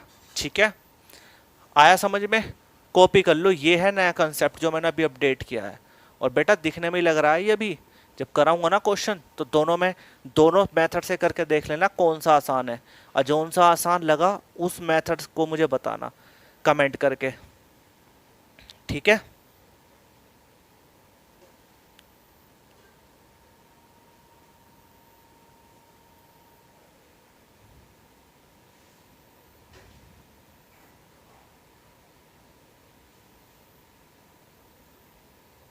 चलो अब प्रैक्टिस करवाएं आपकी। लिखो भी क्वेश्चन, फटाफट से क्वेश्चन लिखना चालू कर दो, फटाफट से। 2-3 क्वेश्चन मैं करवा देता हूं जिससे कि प्रैक्टिस हो जाए आपकी, है ना। उसके बाद मैं आपको डायरेक्टली क्वेश्चन बोलता चलूंगा और डायरेक्टली आप लोग करते चलना। ठीक है, लिख लो भाई क्वेश्चन। सो पहला क्वेश्चन एक बार डिटेल में लिख लो, है ना। एक बार इस क्वेश्चन को भी डिटेल में लिख लो, उसके बाद आपको बेटा डिटेल में नहीं लिखना, जैसे जैसे मैं क्वेश्चन बोलता जाऊंगा आपको वैसे वैसे क्वेश्चन को करना है। लिखो, एक व्यक्ति साउथ यानी कि दक्षिण दिशा में चलना शुरू किया। एक व्यक्ति दक्षिण दिशा में चलना स्टार्ट किया, यानी चलना प्रारंभ किया, और दाईं ओर मुड़ा, और दाईं ओर मुड़ा, फिर बाईं ओर मुड़ा, फिर बाईं ओर मुड़ा, और फिर दाईं ओर चला। तो अब वह किस दिशा में चल रहा होगा। तो अब देखो, मैं इसको एक बार फिगर से बना देता हूं, और एक बार मैं इसको अपने कंसेप्ट से, ट्रिक से समझा देता हूं। दोनों में देख लेना कहां पे मुझे ज्यादा समय लगा। ठीक है, देख लेना, दोनों में बता रहा हूं डिफरेंस। क्वेश्चन है कि एक व्यक्ति साउथ दिशा में चलना शुरू किया, तो दक्षिण दिशा यही तो है, नीचे की तरफ चलेगा। ठीक है, फिर बोलता है कि उसे पहले वो चला दाई, तो जब वो साउथ दिशा में नीचे जा रहा है तो दाएं किधर होगा, इधर होगा, दाएं। फिर कहाँ चलता है वो, फिर बाईं ओर चलता है तो बाएं किधर होगा, बाएं, ये रहा बाएं। फिर किधर होगा, फिर बाएं चला, ये रहा बाएं। फिर किधर चला, दाएं ओर चला, ये रहा दाएं। तो अब वो किस दिशा में जा रहा है बताओ, तो साउथ में जा रहा है, ये आपका आंसर आ गया भाई। व्यक्ति दक्षिण दिशा में चलता है, फिर राइट आता है। अब अगर फिर दोबारा राइट कह देता तो ऊपर को चलना पड़ता, लेकिन वो तो उसने बाएं बोल दिया तो नीचे की तरफ हो गया। फिर उसने क्या बोला, फिर बाएं बोला तो ये फिर बाएं हो गया। फिर उसने बोला दाएं तो दाएं नीचे की तरफ हो गया, तो आंसर हो गया साउथ। ये फिगर कंसेप्ट है, यहाँ पे आपको फिगर से आंसर देना होता है। लेकिन मैं ऐसे नहीं करता एग्जाम में, मैं कैसे करता हूँ, क्वेश्चन पढ़ता हूँ सीधा कि एक व्यक्ति साउथ में गया, लिखा साउथ, फिर कहाँ मुड़ा, फिर वो दाएं चला, राइट, फिर वो लेफ्ट चला, ठीक है, फिर लेफ्ट चला और फिर राइट चला। तो अब वो किस दिशा में है, लिख लिया। राइट और लेफ्ट कैंसिल, लेफ्ट और राइट कैंसिल। तो अब आप बोलोगे सर ये तो सारे ही कट गए, तो बचा क्या। तो जब भी यहां कुछ ना बचे तो जिस दिशा से वो चलना स्टार्ट करता है वही दिशा आपका आंसर होगा, खत्म। क्लियर है बात, लिख लो नोट करके कि जब कुछ भी ना बचे, जब ना तो राइट बचे काटने पर ना ही लेफ्ट बचे, तो जिस दिशा से व्यक्ति चलना स्टार्ट होता है वही दिशा आपकी आंसर होती है। क्वेश्चन कंप्लीटेड, ठीक है। आप विदाउट यूजिंग एनी पेन और पेपर इस क्वेश्चन को कर सकते हैं। अब आपको क्वेश्चन की किसी की भी लैंग्वेज नहीं लिखनी, मैं डायरेक्टली क्वेश्चन बोलता रहूंगा, आप लोग करते रहना उसको, ठीक है। हाँ जी, तो अब देखो क्वेश्चन लिखो, क्वेश्चन लिखो बच्चे। क्वेश्चन लिखेंगे कि एक व्यक्ति नॉर्थ में गया, एक व्यक्ति नॉर्थ में गया, यानी कहां पे गया, नॉर्थ में गया, ठीक है। और वो दाईं ओर मुड़ा, दाईं ओर मुड़ा, फिर बाईं ओर मुड़ा, फिर बाईं ओर मुड़ा, फिर दाईं ओर मुड़ा, फिर बाईं ओर मुड़ा। तो बताइए अब वो किस दिशा में है, ठीक है। अब वो किस दिशा में है, करो सोल्व फटाफट से। अब देखो मैं सोल्व कर देता हूं इस क्वेश्चन को भी, आप लोग देखते रहना। अब मैं कोई फिगर मेथड से नहीं करूंगा, मैं सीधा सीधा क्वेश्चन पढ़ूंगा जैसे मैं अपनी स्क्रीन पे दिखवाता हूं क्वेश्चन। क्वेश्चन बोला गया कि वह नॉर्थ दिशा में गया, ठीक है, लिख दिया नॉर्थ। फिर वह राइट मुड़ा, ठीक है, राइट मुड़ा। फिर वो लेफ्ट मुड़ा, लेफ्ट मुड़ा। फिर वो लेफ्ट मुड़ा, लेफ्ट मुड़ा। फिर वो राइट टर्न हुआ, राइट टर्न हुआ। फिर वो लेफ्ट टर्न हुआ, लेफ्ट टर्न हुआ। तो वो किस दिशा में है, ठीक है। तो राइट लेफ्ट गया, लेफ्ट राइट गया, तो बचा क्या, लेफ्ट। तो नॉर्थ से यानी कि उत्तर दिशा से लेफ्ट क्या होगा, अगर मैं नॉर्थ दिशा में चल रहा हूं तो इसका लेफ्ट क्या होगा, 90 डिग्री एंटी क्लॉकवाइज। तो एंटी क्लॉकवाइज कैसा होगा, इस साइड। तो आंसर क्या होगा तुम्हारा, आंसर होगा वेस्ट। तो यानी कि वो कौन सी दिशा में गया, वेस्ट में गया, पश्चिम दिशा में गया, खत्म सवाल। कोई फिगर ही नहीं बनानी तुम्हें इस टाइप के क्वेश्चन में, टाइप 1 में फिगर ही नहीं बनानी तुम्हें, सीधा सीधा सिंपल राइट और लेफ्ट काट दो, जो बचे आपका वो आंसर हो गया, ठीक है। एक और क्वेश्चन देखिए इसमें, धमाकेदार खतरनाक वाला क्वेश्चन। अब देखो क्वेश्चन क्या है, क्वेश्चन ये है, थोड़ा सा मैं कंसेप्ट समझा देता हूं तो अच्छा समझ में आएगा। मैंने आपसे बोला कि भाई आप नॉर्थ में जा रहे हो, आपने बोला ठीक है सर। फिर मैंने बोला कि दाईं ओर मुड़ जाओ, दाईं ओर टर्न हो जाओ। तो आपको पता है दाईं ओर मुड़ने का मतलब क्या है, 90 एंगल क्लॉकवाइज। तो यहां से आप क्लॉकवाइज कैसे आओगे, ऐसे आओगे, और कौन सी दिशा होगी, पूर्व दिशा। तो यानी कि आप पूर्व दिशा में मुड़ जाएंगे, ईस्ट में। और ये कौन सी साइड मुड़े, आप राइट साइड मुड़े, आंसर आ गया। लेकिन थोड़ा सा समझो, ये आसान था। थोड़ा सा टफ करते हैं इसको।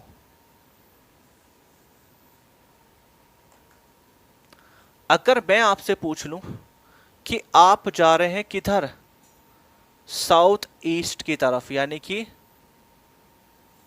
दक्षिण पूर्व की तरफ जा रहे हैं, और अब हमें यहां से राइट मुड़ना है। कहां मुड़ना है? राइट मुड़ना है। तो अब हमें कैसे मुड़ना होगा? अब हम ऐसे जाएं या ऐसे जाएं या ऐसे जाएं या ऐसे जाएं, भैया कैसे जाएं? तो प्रॉब्लम क्रिएट होगी। तो अब दिमाग में बस एक ही बात रखना कि हर डायरेक्शन से चाहे कोई भी डायरेक्शन हो, अगर हम 90 एंगल क्लॉकवाइज चलते हैं तो राइट डायरेक्शन हो जाती है। क्या हो जाती है? राइट डायरेक्शन हो जाती है। और हम सब जानते हैं कि हम कौन सी दिशा में चल रहे हैं। इधर आ जाओ, देखो चार्ट में दिख रहा होगा। हम चल रहे हैं किस दिशा में? साउथ ईस्ट की तरफ। साउथ ईस्ट की तरफ, और यहां से हम ले लेंगे टर्न कितना? 90 एंगल क्लॉकवाइज। तो क्लॉकवाइज कैसे होता है? क्लॉकवाइज तो ऐसे होगा, ठीक है। तो यहां तक कितना है? 45, और 45 और 45 यहां तक आ गए, तो कितना हो गया? 90। तो अब हम कौन सी दिशा में जाएंगे? राइट होकर के साउथ वेस्ट की तरफ। तो हम कैसे मुड़ेंगे? यहां से ऐसे मुड़ेंगे, ये रहा साउथ वेस्ट की तरफ। तो ये आपका क्या हो गया? ये आपका राइट साइड हो गया। आया समझ में कि नहीं आया? बोलो हाँ कि ना। अब बोलोगे बिल्कुल सर समझ में आ गया, ठीक है। समझ में ना आए तो फिर मुझे कमेंट कर देना, मैं समझा दूंगा। बोलो इतनी बात क्लियर है? वरना कोई बच्चा ये तो चल जाता है कि भाई साउथ ईस्ट की तरफ चल दिया, अब राइट मुड़ना है, तो कंफ्यूज होता है कि नीचे की तरफ चलूँ, राइट इधर चलूँ, ऐसे चलूँ, या किस तरफ चलूँ, कंफ्यूजन रहता है। तो अब आपका बिल्कुल क्लियर हो गया। लेकिन हम इमेजिनेशन या फिर हम इन झंझट में तो पढ़ना ही नहीं चाहते। अगर हमारे पास कोई ऐसा क्वेश्चन आ गया कि जिसमें हमें डायरेक्शन और फेसिंग बतानी हो, तो ऐसे क्वेश्चन में फिर हम फिगर भी क्यों बनाएंगे? फिर तो हम सीधा ट्रिक का यूज करेंगे। तो अब इसी पैटर्न पे एक क्वेश्चन देख लो क्या है। लिखो क्वेश्चन। क्वेश्चन है कि एक व्यक्ति नॉर्थ ईस्ट की तरफ गया, यानी कि उत्तर पूर्व की तरफ चला। एक व्यक्ति नॉर्थ ईस्ट की तरफ चला, सीधा सीधा डिटेल लिखते रहो, लैंग्वेज मत लिखना। फिर वह दाईं ओर मुड़ता है, फिर आगे चल के बाईं ओर मुड़ता है, फिर थोड़ा आगे चलता है, फिर बाईं ओर मुड़ता है, फिर आगे चलता है राइट साइड मुड़ता है, फिर आगे चलता है लेफ्ट साइड मुड़ता है। तो बताइए अब वह किस दिशा में होगा? तो मेरे प्यारे दोस्त सीधा सीधा सा सवाल है। क्वेश्चन में देखता हूं, फटाफट देखो यहाँ पे। क्वेश्चन बोला गया कि व्यक्ति नॉर्थ ईस्ट में चल रहा है। तो अब डायरेक्शन के चक्कर में मत पड़ना, सीधा लिख दो नॉर्थ ईस्ट से वो चला, ठीक है। फिर कहाँ पे मुड़ा? वहां से राइट मुड़ा, फिर लेफ्ट मुड़ा, फिर लेफ्ट मुड़ा, फिर राइट मुड़ा, फिर लेफ्ट मुड़ा। तो अब वो किस दिशा में उसका चेहरा है? तो राइट से तो लेफ्ट गया, लेफ्ट से राइट गया, तो बचा क्या? लेफ्ट। और नॉर्थ ईस्ट से आप क्या हो जाओ? लेफ्ट हो जाओ। और नॉर्थ ईस्ट किस साइड होगी? नॉर्थ ईस्ट ये रहा, ठीक है। और यहां से लेफ्ट का मतलब क्या होगा? 90 एंगल एंटी क्लॉकवाइज, ठीक है। तो एंटी क्लॉकवाइज कैसे होगा? 45 यहां तक आ गए, 45 यहां तक आ गए, टोटल कितना आ गए? 90। और कौन सी दिशा आ गई? North west. तो आंसर होगा नॉर्थ वेस्ट दिशा में होगा। खत्म। क्या करना बताओ इसमें? मैंने कोई फिगर नहीं बनाई आपके लिए, ना मैंने कोई झंझट पाला यहाँ पे। और सही बता रहा हूँ, रियलिटी में कंसेप्ट को ढंग में सीख लिया ना, तो बेटा question with in A second solve करोगे। मैं इस टाइप के क्वेश्चन ना दिशा दूरी के पूरी रीजनिंग के मैं आज भी प्रैक्टिस ऐड करता हूँ। जब मेरा मन नहीं करता ना, जीएस पढ़ पढ़ के मैं बोर हो जाता हूँ, या मैं और सब्जेक्ट पढ़ूँ बोर हो जाता हूँ, तो शायद आपको यकीन नहीं होगा, मैं आज भी प्रैक्टिस ऐड करता हूँ। और 50 नंबर का जो सीजीएल का बैंकिंग का प्रैक्टिस ऐड होता है ना, उसको मैं मात्र 15 मिनट में उधेड़ के, और लगभग 50 में से 48 49 50 तक नंबर मेरे बहुत ईजीली आ जाते हैं। और विद इन है। अब ये सब शॉर्टकट ही तो हैं, और ये सब शॉर्टकट क्या फ्री में आपको यूट्यूब पे मिल जाएंगे? ऑफलाइन कोचिंग वाला सिखा देगा? नहीं सिखाएगा। ये आपको पेड क्लासेस में सिखाए जाते हैं, ठीक है। चलिए भाई, अब एक क्वेश्चन और करते हैं प्रैक्टिस, थोड़ा सा एडवांस लेवल पे चलते हैं ना, अच्छे अच्छे क्वेश्चन करते हैं। आगे आओ, लिखो। क्वेश्चन है,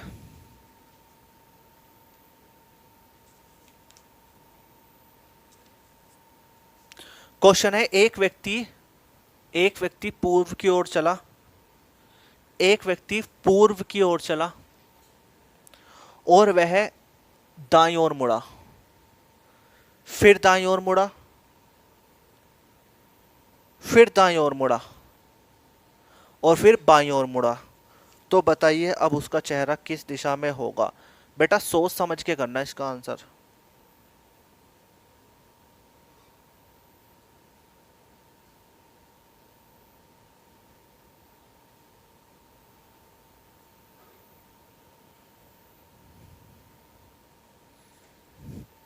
ठीक है, चलिए भाई अब क्वेश्चन को मैं सोल्व कर देता हूं, अपने आंसर चेक कर लेना।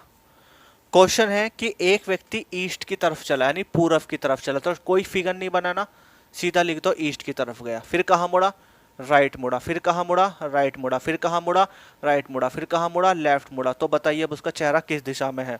और हम सब जानते हैं कि अगर हमें कहीं एक राइट और एक लेफ्ट दिखे तो हम उसको कैंसिल कर देते हैं। तो हमें एक लेफ्ट और एक राइट दिख गया तो कैंसिल कर दिया।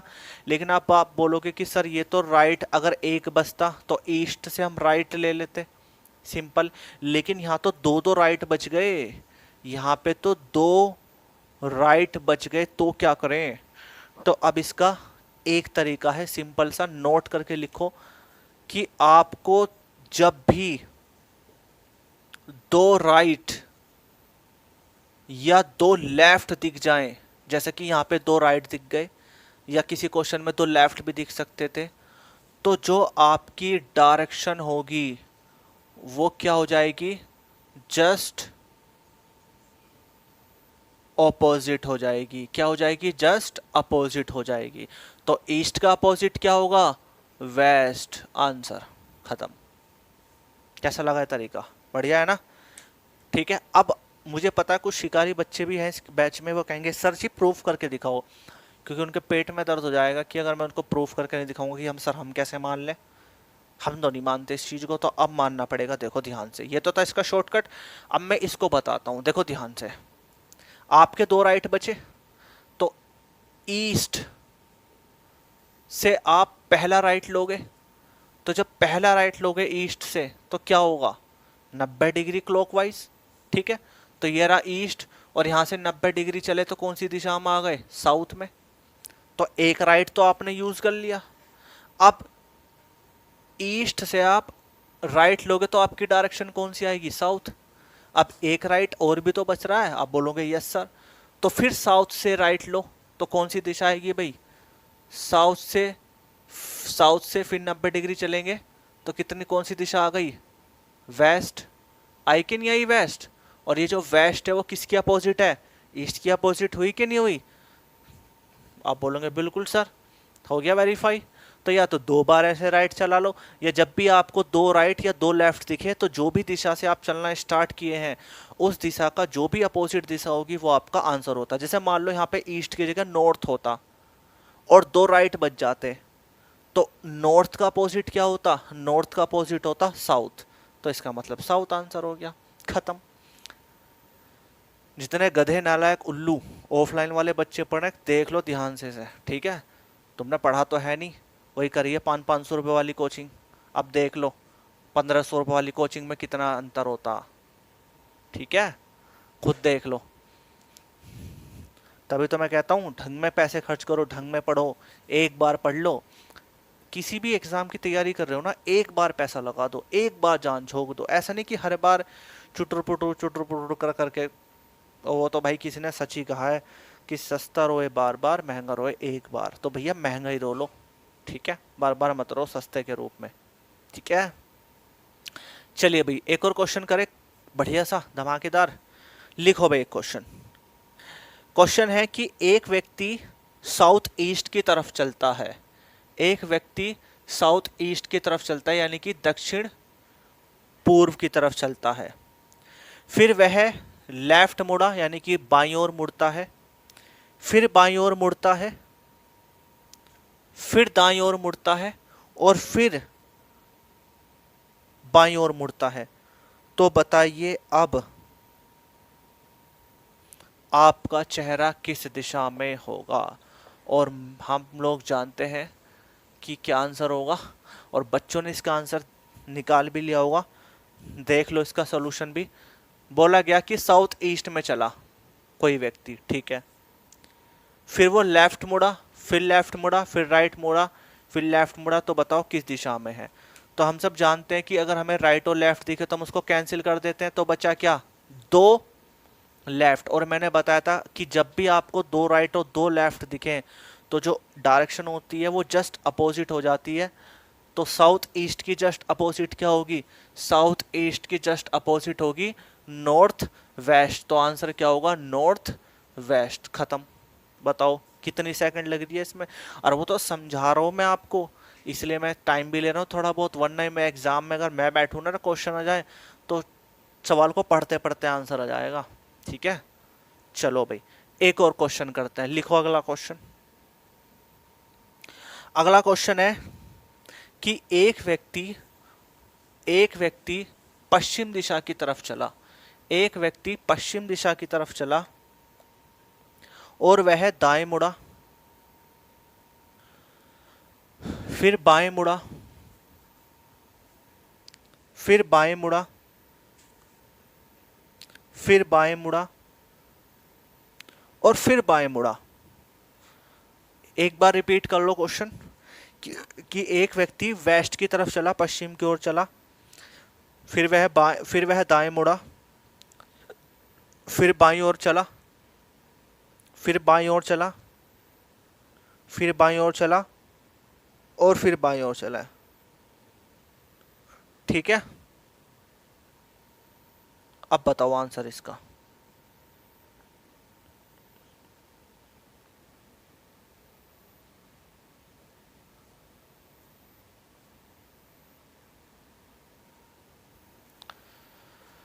अब दिमाग घूम गया होगा आपका इस क्वेश्चन को करने में, लेकिन अब इसका भी एक तरीका बताता हूँ, देखो ध्यान से, फिगर कुछ नहीं बनानी। क्वेश्चन में बोला कि एक व्यक्ति वेस्ट में चला, एक व्यक्ति वेस्ट में चला, कहाँ मुड़ा, फिर उसके बाद राइट मुड़ा, फिर लेफ्ट मुड़ा, फिर लेफ्ट मुड़ा, फिर लेफ्ट मुड़ा, तो बताओ उसका चेहरा किस दिशा में है। तो मैंने बताया था राइट और लेफ्ट दिखे उड़ा दो, उनको कैंसिल कर दो, तो राइट खत्म, लेफ्ट खत्म, क्या बचा आपके, दो लेफ्ट बचे। अच्छा एक और है भाई लेफ्ट, सॉरी सॉरी, एक और लेफ्ट है, हाँ। तो आपके अब तो तीन लेफ्ट बच गए। अब क्या करें, तो बेटा दो लेफ्ट होते तो फिर तो अपोजिट हो जाती डायरेक्शन, लेकिन यहाँ तो तीन लेफ्ट है, तो क्या करें, तो कुछ नहीं करना, अपना दिमाग का इस्तेमाल करो। ये जो दिमाग आपका बंद है ना, इसको ढक्कन को खोलो और थोड़ा सा यहाँ समझने की कोशिश करो। देखो भाई यहाँ पे तीन एल है, यानी तीन बाई है, तो तीन बाई में से दो बाएं तो ले लो। भाई दो बाएं तो है इसके अंदर, दो लेफ्ट तो है, और जब दो लेफ्ट होते हैं तो क्या होता है, डायरेक्शन अपोजिट होती है कि नहीं होती। आप बोलोगे बिल्कुल सर, तो वेस्ट का अपोजिट क्या होगा बच्चे, ईस्ट होगा। तो ये तो हमने यूज कर लिया। अब क्या बचा, एक लेफ्ट बचा, और ईस्ट से क्या हो जाओगे, लेफ्ट हो जाओगे। तो ईस्ट का लेफ्ट क्या होगा, ईस्ट का लेफ्ट 90 डिग्री एंटी क्लॉकवाइज, यानी कि साउथ। तो आंसर क्या हो गया इसका, साउथ हो गया। खत्म।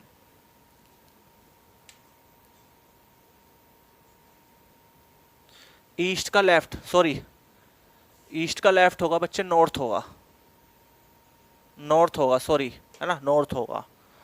क्लियर हो गया सवाल, ठीक है। कैसा लगा सवाल ये, अच्छा लगा ना। चलो अभी और क्वेश्चन देता हूं, लिखो एक क्वेश्चन।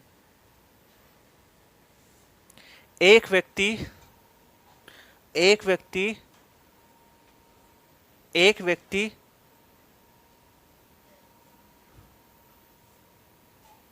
पूर्व दिशा में चलता है और दाईं ओर मुड़ जाता है, पूर्व दिशा में चलता है और दाईं ओर मुड़ जाता है, फिर दाईं ओर मुड़ता है, फिर दाईं ओर मुड़ता है और फिर दाईं ओर मुड़ता है। तो बताओ अब उसका चेहरा किस दिशा में है। तो मेरे प्यारे भाइयों बहनों, मित्रों, दोस्तों, सखा, क्वेश्चन देख लो।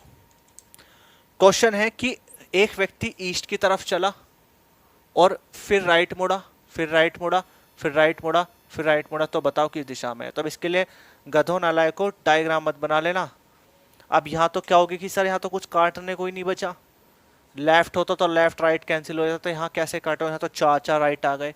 तो जब भी आपके पास चार राइट